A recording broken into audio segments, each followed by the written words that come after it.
Don't bring up the Air Force thing tonight. It's embarrassing. Russell said it over my shoulder, just loud enough for the next table to hear. Down at the far end of the long table, a man I had never met was lifting a glass of red wine to his lips. His hand stopped halfway. The wine hung there 3 inches from his mouth, and that whole corner of the room suddenly remembered it was holding forks. He wasn't looking at my brother. He was looking at me. Like he had just heard a voice he never expected to hear a second time. 11 years before, in a snowstorm over the Smoky Mountains, that voice was the only thing standing between him and the bottom of a ravine. I wish I could tell you that moment felt good. It didn't. I just felt tired. The kind of tired that sleep doesn't fix. The table was still laughing at Russell's joke. They didn't know who the man was. They didn't know why his hand was shaking. And they sure didn't know that before the night was over, my brother would have to stand there and listen to the exact voice he had just called embarrassing. My name is Marion Cole. To understand the look on that man's face, you have to go back 40 years. To the kitchen, where my father first told his daughter that girls don't fly planes. The kitchen smelled like burnt coffee and the inside of a cast iron pan. My father drank his coffee black and scorched, 8 cups a day, and the pot sat on the burner long after it should have. I was 9. I had a library book open on the table, a thin gray paperback about a woman who flew mail across the Andes in the 1930s, and I was reading him a part out loud because I thought he would think it was something. He didn't look up from the newspaper. "That's a nice story," he said. "But that's not how it works. How it works? Flying. That's a man's job, honey. Heavy machine, long hours, dangerous. You'd want something steadier." I remember the word steadier sat in my chest like a stone. I was 9 and I already understood, somehow, that he had decided who I was going to be, and that the deciding was finished, and that nothing I read out loud at that table was going to reopen it. My younger brother Russell was 4.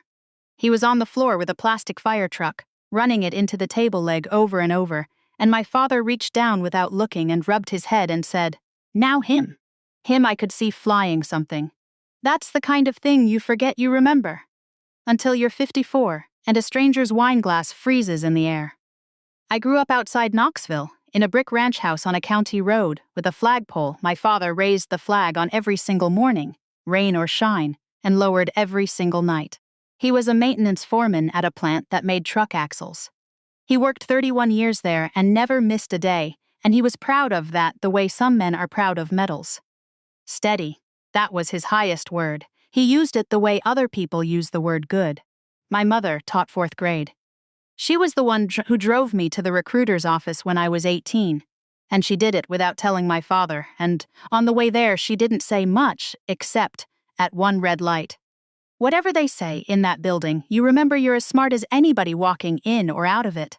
Then the light turned green, and she didn't bring it up again. I left for the Air Force Academy 3 weeks after high school's graduation. My father shook my hand at the airport like I was a coworker leaving for another plant. Russell, who was 13 by then, gave me a hug that surprised both of us, and then got embarrassed about it and punched my arm. I want to be fair to my brother here, because this story could make him into a cartoon, and he wasn't one. Russell was charming the way a golden retriever is charming. People liked him in the first 10 seconds and kept liking him. He sold his first car at 19, working weekends at a lot off Kingston Pike, and the owner said he'd never seen anybody who could make a stranger trust him that fast. By 30, he owned the lot. By 40, he owned 3 of them, with his face on a billboard out on I-40, grinning under the words, "Honest Russ Family Deal." And here is the thing nobody in my family ever said out loud, but everybody understood. Russell stayed. Russell stayed and I left. Russell came to Sunday dinner and fixed the gutter, drove our mother to her appointments. After her knees went bad, and I was a voice on a phone line calling from places I couldn't name, missing birthdays, missing the funeral when my grandfather passed because I was somewhere over the Pacific, and they couldn't reach me for 9 days. Russell carried the weight you could see. I carried the weight you couldn't. In my family, only one of those counted. By the time I made it back to East Tennessee for good, I was a retired colonel with 26 years in, and a body that kept a careful record of all of it. My right shoulder had a screw in it that ached 2 days before any front came through. I could tell my mother it was going to rain before the weatherman could. There was a scar along the inside of my left forearm, pale and about 4 inches long, that I never explained to anybody. People assumed kitchen accident. I let them. What I actually did for those 26 years was fly combat search and rescue. The short version is this. When somebody is down in a place nobody can reach a downed pilot, a stranded crew, a hiker dying on a mountain in weather no helicopter should be in euros. Somebody has to decide whether to go get them, and then go get them. For the last 11 years of my career I taught it, and I commanded the unit that flew it. I made the go and no-go calls. I was the voice on the radio. After I retired, a community college outside Knoxville asked if I'd teach a course. Not flying, decision-making. The official title was Leadership and Crisis Decision-Making, and it was full of nursing students and future paramedics, and a few cops and one retired contractor who just liked the discussions. I taught 2 sections, Tuesday and Thursday nights, and I loved it more than I expected to. I taught them one idea above all the others, and I'll tell it to you the way I told them, because it matters to the rest of this. The hardest decision in a rescue is almost never whether you're brave enough to go. It's whether you're disciplined enough not to. The mountain doesn't care how much you want to save someone. If you fly into weather that takes you down too, now there are 2 crashes instead of 1, and the people you were trying to save are still dying, and so are you and your crew. We had a phrase for it. Go because you can, not because you can't stand to watch. The job isn't being willing to die. Anybody can be willing to die. The job is being willing to carry the ones you couldn't reach, and get up the next morning, and make the call clean again. My students wrote that down. My family never asked what I taught. I want to give you a sense of what those Sunday dinners were actually like, the ones I drove to for the 3 years I'd been back. Because the dinner that broke everything open didn't come out of nowhere. It came out of 300 small dinners that taught everyone, including me, where I sat. My mother cooked the same 6 things in rotation. Pot roast on the first Sunday, fried chicken on the second, a ham she'd been making since the Carter administration that everybody pretended to be surprised by. The kitchens smelled like flour and hot oil and the particular sweetness of her sweet tea which she made strong enough to stand a spoon in. I'd get there early, of course, 15 minutes early, and she'd put me to work snapping beans at the counter, and those were the best 20 minutes of the week, the 2 of us not talking much, her hands and my hands doing the same thing they'd done when I was a girl. Then the others would arrive, and the gravity would shift. Russell would come in loud, with his wife Carol and their 2 grown kids, and the house would orient around him the way a room orients around a fireplace. He'd have a story about a customer, or a story about the lake, or a story about a deal he'd closed. And he told them well. He genuinely did, and my father would lean forward to listen in a way he never leaned forward for anything I said. I used to watch that lean. The physical fact of it. My father's whole upper body, tilting toward my brother's voice. And the thing is, I didn't resent Russell for it. That's what people get wrong about families like mine. They think the overlooked one must see the at the favorite. I didn't. Russell was easy to love, and he loved easy back, and none of the arrangement was his fault. He'd been 4 years old on a kitchen floor with a fire truck when our father decided which of his children the world was built for. You don't blame a 4-year-old for being chosen. I blamed the choosing. There's a difference, and it took me most of my life to find it. My father had one photograph of me on the wall of that house. High school graduation. Cap and gown, 18 years old before any of it. There was no photo of me in uniform anywhere in the house, not because one didn't exist zeros. My mother had a whole drawer of them zeros, but because I think putting one on the wall would have meant admitting the wall was wrong. The wall told a story. The story was, here is our steady son who stayed, and here is our daughter who graduated high school and then went off somewhere and did something we don't quite understand and would rather not discuss. The photos enforced the story. My uniform stayed in the drawer. There was a Thanksgiving, 2 years before the anniversary dinner that I think about.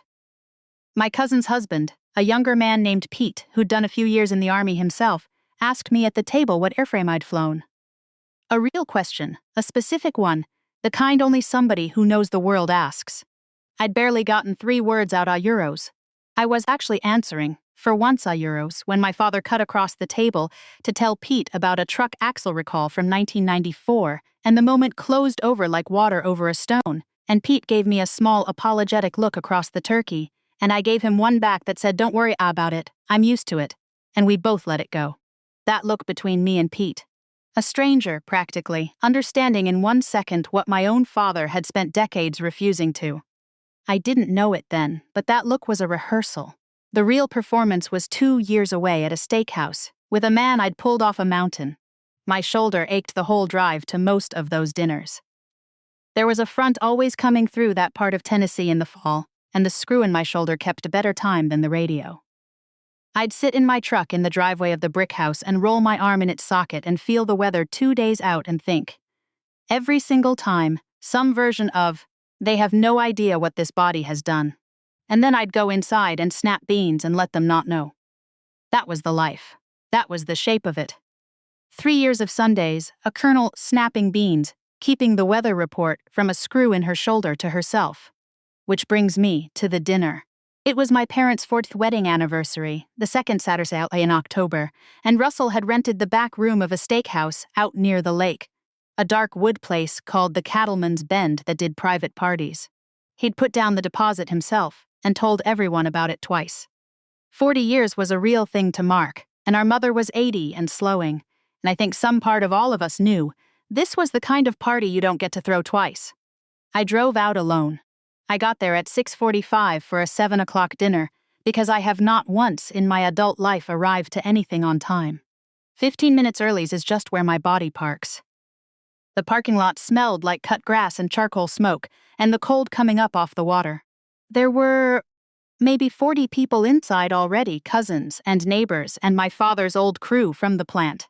Men in their 70s in their good shirts, and string lights along the rafters. And a banner that said 40 years in gold letters that Russell's wife had clearly spent real money on. My mother saw me first. She was in a chair near the window because her knees wouldn't take standing, and she lit up and held out both hands and said, "There's my girl," and for a second the whole drive was worth it. I knelt down by her chair so she wouldn't have to get up. Up close she looked smaller than she had at Christmas. 80 years old. Her hand found my face the way blind people's hands find faces, taking inventory. "You look tired, baby," she said. "I'm fine, Mama. You always say that." She patted my cheek. "You've been saying that since you were 6. You'd fall off your bike, skin your whole knee, blood everywhere, and you'd stand up and say, 'I'm fine, Mama.' Like the saying of it would make it true." Her eyes were wet and bright. It worried me more than the crying would have. A child who won't tell you she's hurt. I didn't have anything to say to that, because she was right, and because she was the only person in that family who had ever seen it. My father, across the room, raised his glass an inch and said, "Look who made it!" A few people laughed, the easy laugh, and I couldn't have told you exactly why it was funny, except that it was at me, and that was enough. There was a woman I didn't recognize at the bar, 50s, sharp-eyed, in a good blazer. She came over while Russell was still working the other end of the room and introduced herself as Diane, my father's cardiologist's wife, and she said, "You're the daughter who was in the service," and when I said yes, she said, "My brother was a parascueman." PJ. He always said the rescue pilots were a breed apart. Said they had to be a little bit crazy and a lot disciplined, and the trick was getting the proportions right. She smiled. "He didn't make it home, my brother. But he loved the people who flew him in and out. I always wanted to meet one." It was the warmest thing anyone said to me all night, and it came from a stranger at the bar, and that is exactly how these things go. The kindness comes from the edges. The cold comes from the center. It's the contrast that does the damage. If everyone had been cold, I'd have been fine. I was armored for cold. It's the stranger's warmth that finds the gap in the plate. Russell crossed across the room and gave me a one-armed hug, drink in his other hand. He smelled like good bourbon and aftershave. "Didn't think you'd come all the way out," he said. "It's 20 minutes, Russ. You know what I mean. You're a hard woman to pin down." He said it like a compliment and it landed like one of those little stones. Then he steered me toward the bar. "Come meet some people. I've got a guy here tonight you'd actually like, real interesting guy. We're going into business together." I should tell you about the man at the bar now, because everything turns on him. But at the time he was just a tall man in a gray sport coat with his back to me, talking to one of my cousins. Russell put a hand on his shoulder. "Marion, this is Daniel Acosta, Danny, my sister." He turned around. He was maybe 45, with the kind of careful posture people have when something in their body got rebuilt at some point. He shook my hand and said it was nice to meet me, and there was nothing in his face yet, no recognition, because he had never once seen my face. He'd only ever heard my voice, through a headset with the rotors screaming, and you don't match a voice to a face you've never seen across a steakhouse handshake. "Danny flies," Russell said, proud, like he was presenting a prize. "Well, flew. Small planes. He's got a charter thing now, and we're doing a deal where my dealership's sauce." "It's good to meet you," Acosta said to me, polite, already half turning back to the conversation. And that was it. The match didn't strike. Not yet. Sometimes the most important moment in night walks right past you and doesn't introduce itself. We sat down for dinner at 7:20. I was at the far end of the long table, down by the cousins, which was where I usually ended up, not by anyone's cruelty exactly, just by the gravity of these things. Russell sat near our parents, which was right. He'd thrown the party. Acosta was up there too, a few seats from Russell, because he was the guest of honor's new business partner. The food came. Prime rib, baked potatoes the size of footballs, green beans cooked southern soft. My father told the story about how he proposed to my mother at a drive-in during a rainstorm, and everybody had heard it 40 times and everybody loved it anyway, and for a while it was just a nice party. My mother held my father's hand on the tablecloth. 40 years. There's something in that you don't argue with.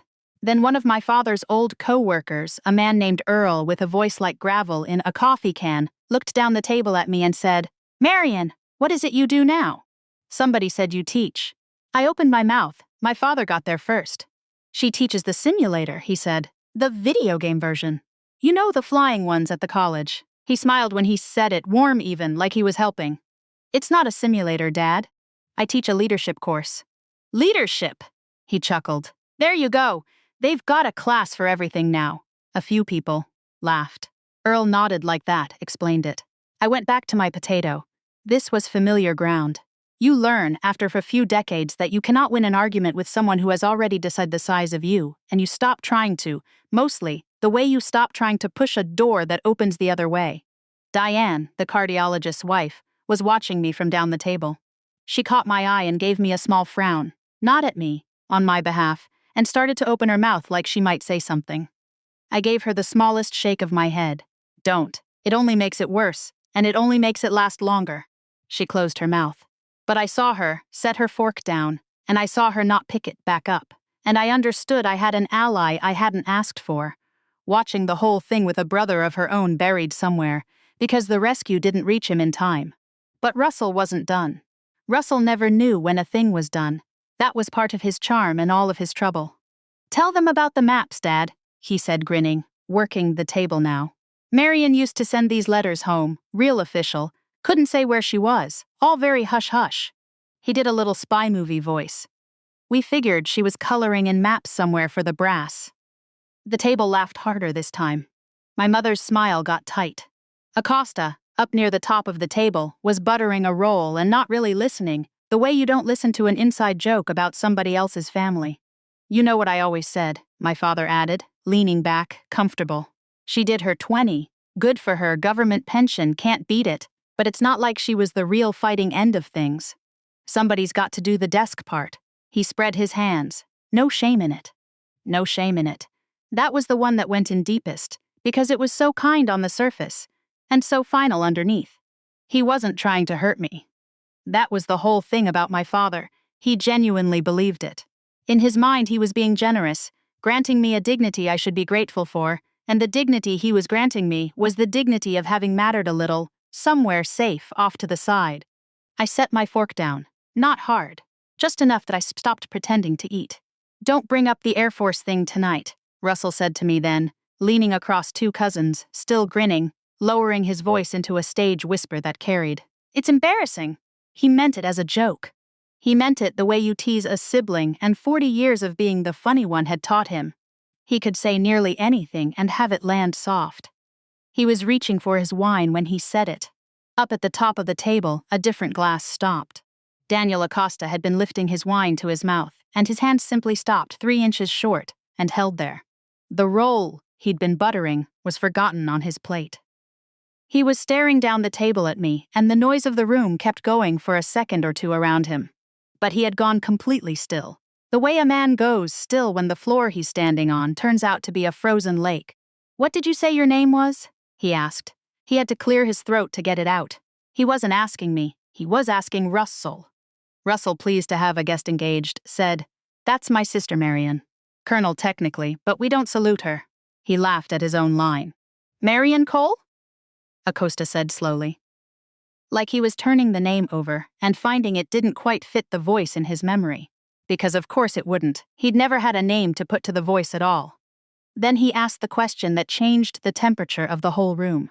"Were you ever stationed out of Hill? Flying rescue?" The table didn't know what that meant, but they could hear that the joking had stopped, and a quiet started to spread out from the top of the table, the way cold spreads across a window. I looked at him. There are things from those years I can talk about and things I can't, and 26 years of training had wired me to give the careful answer by reflex. "I can't really get into specifics about taskings," I said. "But yes, combat search and rescue, a long time." He set his glass down. His hand wasn't steady. 11 years ago, he said, February. There was a small plane went down in the Smokies up near the Carolina line, a Bonanza. Iced up in a system that wasn't supposed to come in that fast. He stopped. His jaw worked. That was me. I was the Bonanza. Nobody at that table moved. Even the cousins beside me, who 20 seconds ago had been laughing at the map joke, had gone quiet, sensing something was happening that they didn't have the shape of yet. "I remember," I said, quietly. "Because I did. I remembered all of it actually, in the way you remember the bad ones a Euro. Not as a story but as a set of pictures that come back out of order. The ridgeline in the chin window. The way the snow came at the windscreen like the whole sky was being thrown at us. My co-pilot's breathing next to me, too fast, then deliberately slowed. The voice in my headset, a man's voice cracking apart with cold and fear, saying he could see the trees now. He was right above the trees. Acosta turned to the table, but he was really still talking to me. They told me afterward the weather was below minimums, below anything. They said 2 other units had already turned back. The ceiling was on the deck, and the winds in that valley were Euros. He shook his head. 3 other people had already decided I was going to die up there, and I had decided it too. I'd stopped calling for help. I was just talking to my wife on a radio she couldn't hear, telling her I was sorry. My mother had both hands pressed flat on the tablecloth. My father had stopped chewing. Russell was still holding his wine, and he had the expression of a man who has walked into the wrong room and can't find the door. "And then a voice came on," Acosta said. The room held its breath. A woman's voice. Calm. Calmest voice I ever heard in my life, like she was reading a grocery list. She said €. He stopped, and his eyes were wet now, and he didn't bother to do anything about it. She said, "Bonanza 64 Tango, this is the rescue ship. I have your position. Stay on the line and keep talking to me. We are not leaving without you." He looked straight at me. "We are not leaving without you." I have heard that sentence in my sleep for 11 years. I didn't know whose voice it was. I never knew. They don't exactly give you a name when they pull you off a mountain. But I have wanted, for years, to find the person attached to that voice and €. His own voice gave out for a second. He pressed his lips together and got it back. "And here you are, at a steakhouse, and your own brother is telling you not to embarrass anybody by bringing up the Air Force." The silence after that had a shape. I can't describe it any other way. It had weight and edges. 40 people, and not one of them so much as touched a glass. Russell put his wine down. He hadn't taken a sip. His face had gone the color of the tablecloth. "That's a Euro," my father started, and stopped. He looked at me, and then at Acosta, and then back at me, and you could watch him trying to fit it into the picture he had carried for 40 years, the picture where I colored maps somewhere safe. The picture didn't have a slot for this. "That was you," he said. It wasn't quite a question. I didn't answer. There was nothing for me to say that wouldn't have been me announcing myself, and you don't do that. Acosta had said it. That was the right way for it to be said. That was the only way it could ever have meant anything. Acosta wasn't finished, though. That's the thing about a man who's carried something for 11 years. Once it starts coming out, it comes out. "You want to know the part I think about most?"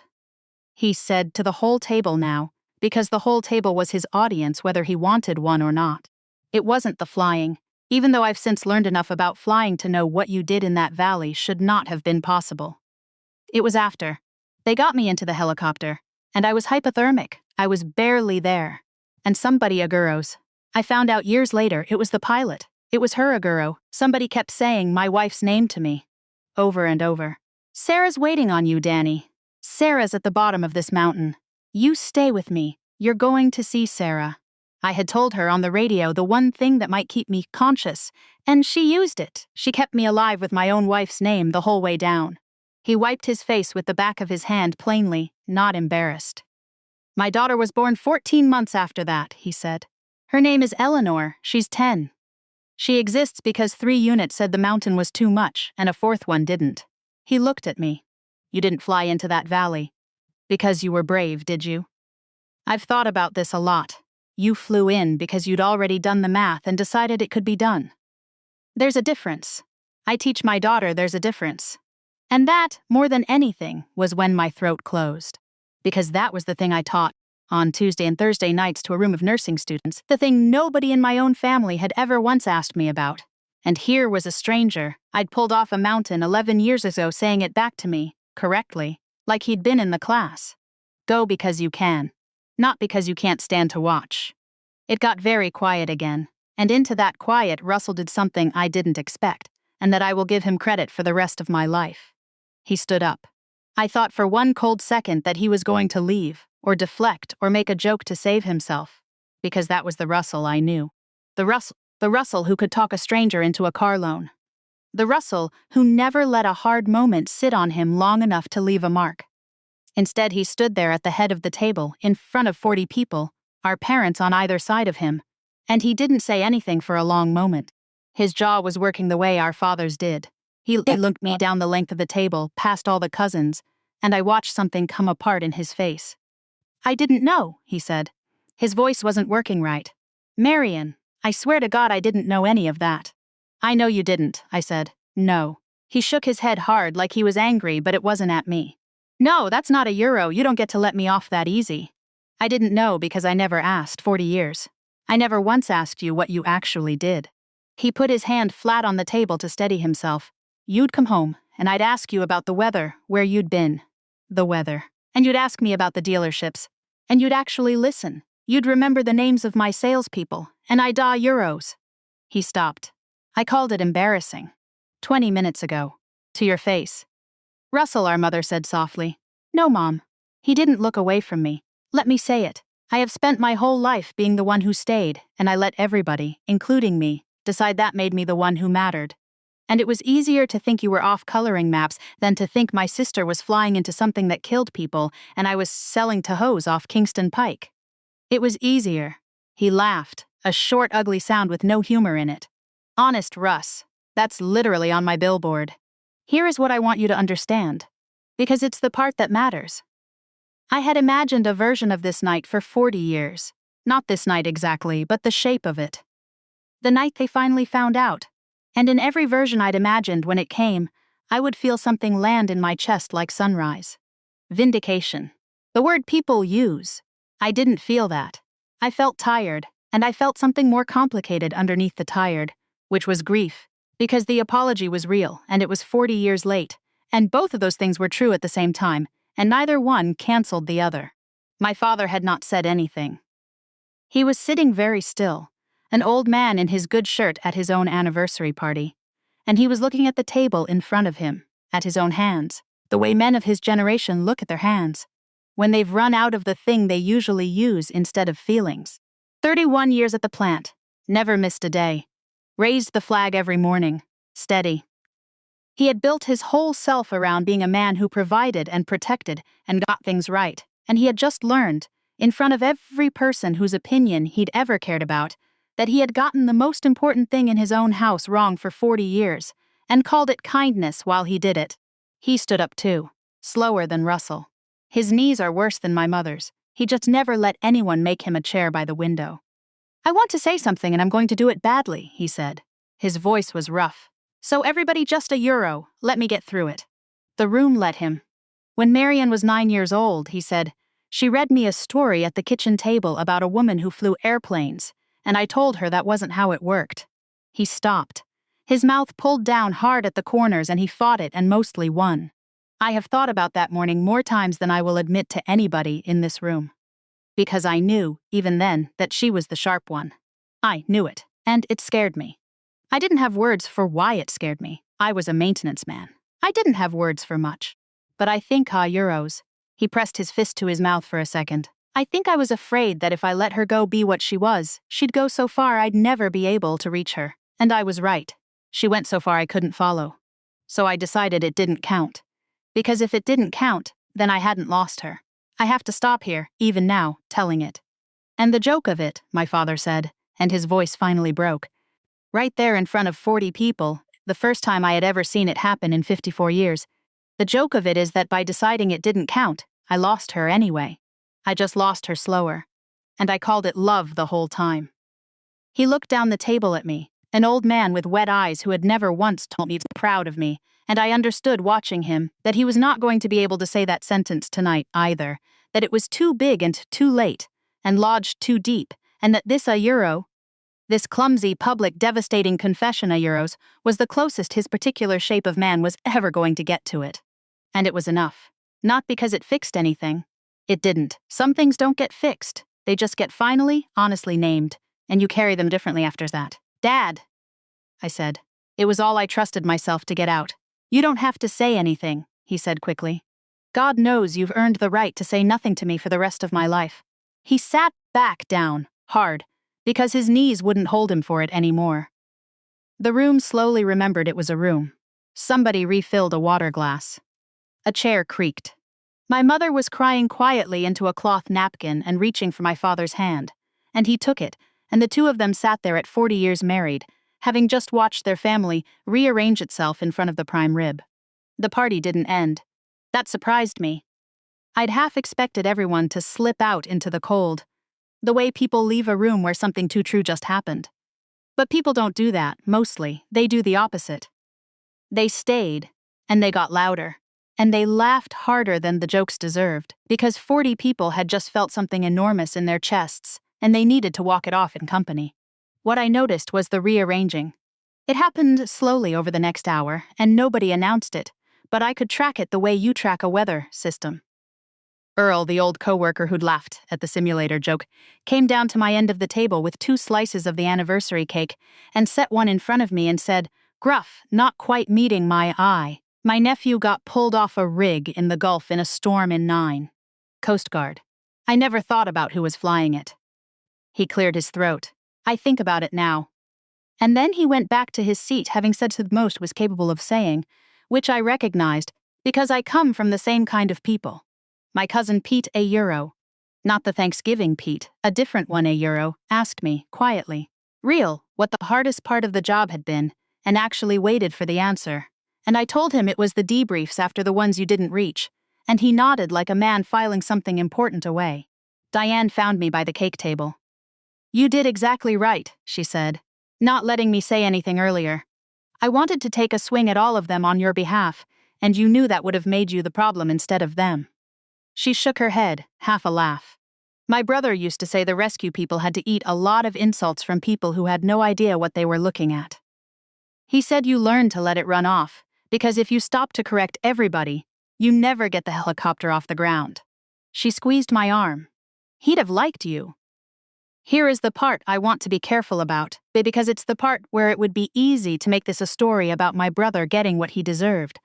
And that's not the story. And a story that was only that would be a smaller and worse thing. Russell didn't get punished. Nothing fell on him. There was no comeuppance, no business deal that collapsed, no public shaming beyond the one he'd handed himself by standing up. What happened to Russell was both gentler and harder than any of that. He had to sit in it. I watched him, across the night, after he sat back down. He didn't go back to working the room. Honest Russ, who had never in 50 years let a hard moment stay on him long enough to leave a mark, sat at the head of his own party, with a mark on him, visibly, for the rest of the night.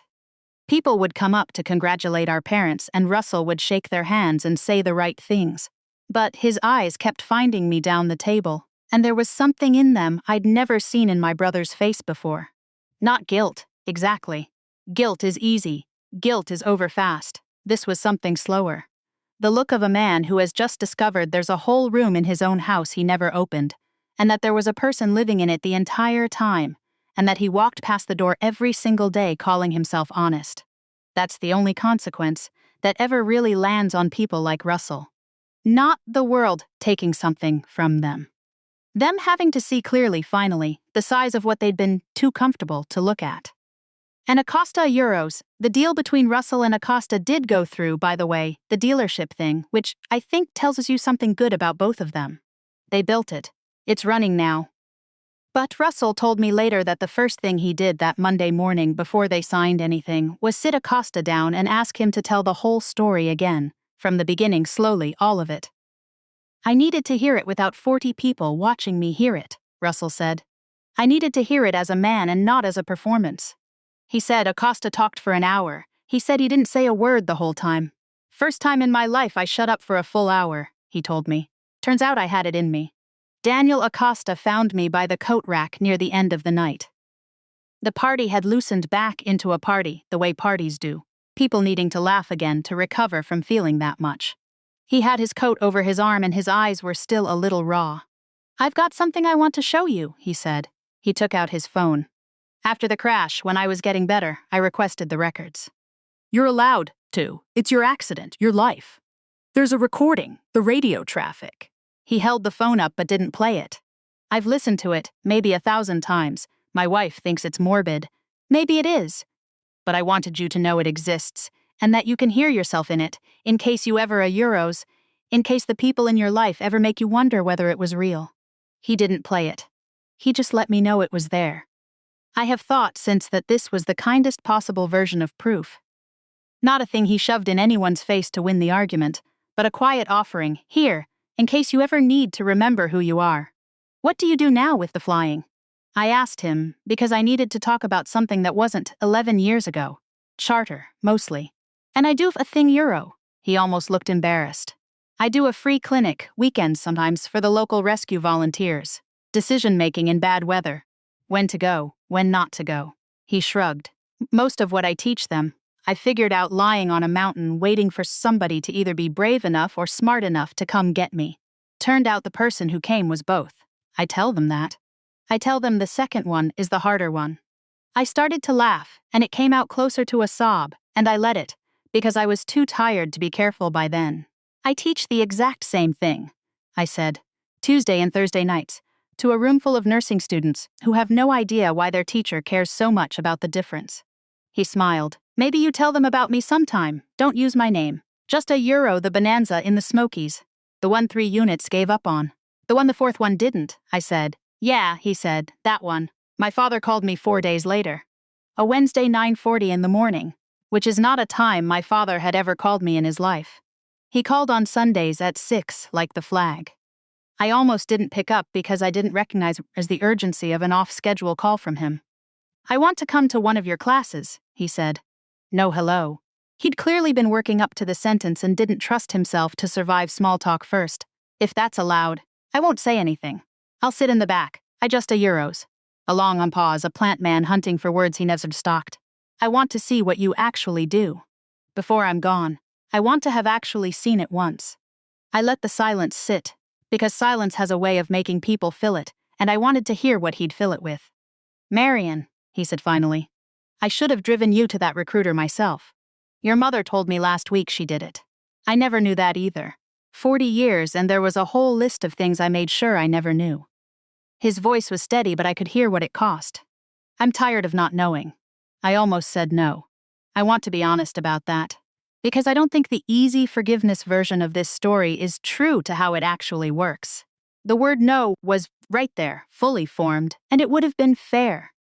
40 years of made small does not get undone by one phone call on a Wednesday, and a younger version of me would have taken that no and held onto it like proof of something, evidence that I'd finally stopped waiting. But I wasn't that younger woman anymore. And I'd learned something in 26 years of pulling people off mountains that applied people I liked here, whether I liked it or not. You don't get to choose the people who need rescuing. You don't get to decide they deserve it first. You do the math on whether it can be done, and if it can, you go. My father was an 81-year-old man asking, for the first time in his life, to see his daughter clearly before he ran out of days to do it in. The math said it could be done. Thursday, I said. 6 o'clock. Sit wherever you want. He came on a Thursday. He sat in the back, in a folding chair, an 81-year-old man among 23 nursing students, and he didn't say a word the whole 2 hours. I taught the unit I always teach in week 6, the one about the no-go decision, about how the discipline not to act is harder and more important than the courage to act. About how a leader's job is sometimes to be the person who carries the ones you couldn't save and gets up clean the next day. I didn't change a word of it for him. I didn't perform, I just taught it the way I teach it. About halfway through, a student named Brianna A. Euro, a former Army medic going back for her nursing degree, sharp, older than the others, Azu, asked a question she always circled back to. She wanted to know how you live with the no-go calls. The ones where you decide it can't be done and somebody dies because of your decision, and you turn out to be right, and being right doesn't help at all. I gave her the answer I always give, which is that you carry it. And you let it make you more careful instead of more reckless. Because the temptation after a no-go death is to swear you'll never snow again, and that's how you get yourself killed on the next one and take a crew with you. From the back of the room, very quietly, I heard my father make a sound. Not a word, just a breath. The kind that comes out of a man when something lands that he's been carrying without knowing he was carrying it. I didn't look back at him. I let him have it private. But I knew in that moment what he was hearing. He was hearing a description of his own life. 31 years of careful, steady, never miss a day discipline, and one enormous no-go call he'd made about his own daughter when she was 9, and the lifetime he'd spent being right about it in the only way that didn't help at all. Afterward, the students filed out, and he stayed in his folding chair until the room was empty, and then he stood up slow and came down to the front where I was erasing the board. That last part, he said. About carrying the ones you couldn't reach. Yeah. He nodded slowly, looking at the empty board. Is that what the scar's from? The one on your arm you never explain? I had not expected that. I put the eraser down. One of the ones I couldn't reach, I said. A long time ago. It's not a story I tell. Okay, he said. And then, the man who needed to know everything now, who was trying to make up 40 years in whatever time he had left, did the hardest things I ever saw him do. He let it stay a thing he didn't know. Okay, he said again. You don't have to tell me. I just wanted to be a person who knew there was a story there. He picked up his coat. At the door he stopped with his back to me, the way men of his generation say the real things, facing away. Your grandmother flew, he said. I turned around. What? My mother. During the war, ferried planes from the factories to the bases, the women did, so the men could go fight. She did it for 2 years. He still didn't turn around. She never talked about it. My father didn't like it brought up. He thought it made him look like less of a man, his wife flying. So we all just, Euro didn't. By the time I was old enough to ask, she'd decided it didn't count either. She told me once was nothing, just buses with wings. He finally turned to look at me, and he was an old man crying again, quietly, in a community college classroom. It wasn't nothing. I knew it wasn't nothing, and I did the exact same thing to my own daughter that my father did to my mother. I held the door shut. Same door. I just never thought about which side of it I was standing on. He left. I stood in that empty classroom for a long time. I never did get my father to say the words. He died 2 years and 3 months later, in the spring, in the brick ranch house on the county road, and I was there, which I would not have been the old version of our family. The flag flew at half-staff over the plant the week he passed. 31 years and never a day missed buys you that. At the funeral, men I'd never met came up to tell me he'd shown them a photograph. A photo of me in my flight suit, in front of the aircraft that I hadn't even known he had. My mother told me later he'd been carrying it in his wallet for the last 2 years, and showing it to anyone who'd hold still, at the diner, at the hardware store, at the plant reunions. He never told me he was proud. He just spent the last 2 years of his life showing my picture to strangers in a wallet worn soft at the corners. Some apologies arrive in the words. Some arrive in a wallet you find out about at a funeral. I have decided to count the second kind. I'd be a fool not to. They're rarer. Russell and I are close now, in a way we weren't for the first 50 years. He drove out to one of my classes too, eventually, and afterward he stood in the parking lot and said, "You should be charging admission for that." And then, quieter, "I'm sorry it took a stranger to make me listen to my own sister." I told him what I'll tell you. It usually does take a stranger. We're too used to the people we love to actually hear them. Their voices become whether we stop checking. Daniel Acosta and I teach a clinic together twice a year now, in a fire hall out past the lake, for the volunteer rescue crews. He does the part about being the one on the mountain. I do the part about being the one who has to decide whether to come. His daughter Eleanor came once, 12 years old by then, and sat in the front row, and at the end she raised her hand and asked me if I was scared that day in the valley. I told her the truth, the same truth I'd give a room full of nursing students or my own father if he'd asked me when I was 9. Yes, I said, but scared isn't the thing that decides it. The thing that decides it is whether you did the math first, and the math said it could be done. Scared just comes along for the ride. You let it come, you just don't let it drive. She wrote it down. A 12-year-old, writing down the thing my own family took 40 years to ask about, getting it in one afternoon. I drive home from those clinics on the county road, past the brick ranch house that's my mother's alone now. And most evenings, the sky over the ridge does the thing it does in the fall here. Goes that deep bruised orange behind the black line of the mountains, the exact color it was the last clear evening before the storm that brought Acosta down all those years ago. I pull over sometimes. I sit there a minute with the engine running longer than it needs to. I think about a 9-year-old at a kitchen table, reading a story out loud to a father who wouldn't look up. I think about a grandmother I never met, ferrying planes she was told were nothing, just buses with wings. I think about how a door can get held shut by the same hand for 3 generations, and how it only takes one person, one time, refusing to hold it, to let the next kid through. And I think about the thing nobody in that steakhouse understood, the thing it took a stranger to say out loud. That the bravest thing I ever did wasn't flying into the valley. It was sitting at the end of that table for 40 years, getting smaller and smaller in my own family's eyes, and not letting it make me small inside. Holding the shape of myself when the people who were supposed to know it best couldn't see it at all. You can't make people see you. I learned that young, and it saved me a lot of years of waiting. But you can refuse to disappear while you wait. You can keep flying into the valley, clean, on the math, even when the only ones who'll ever know are the ones you pull off the mountain. The engine ticks. The orange goes purple. Somewhere down at the bottom of the mountain, a man named Danny is reading to a daughter named Eleanor, who exists because 3 units turned back and a 4th one didn't. I put the truck in gear and I drive home.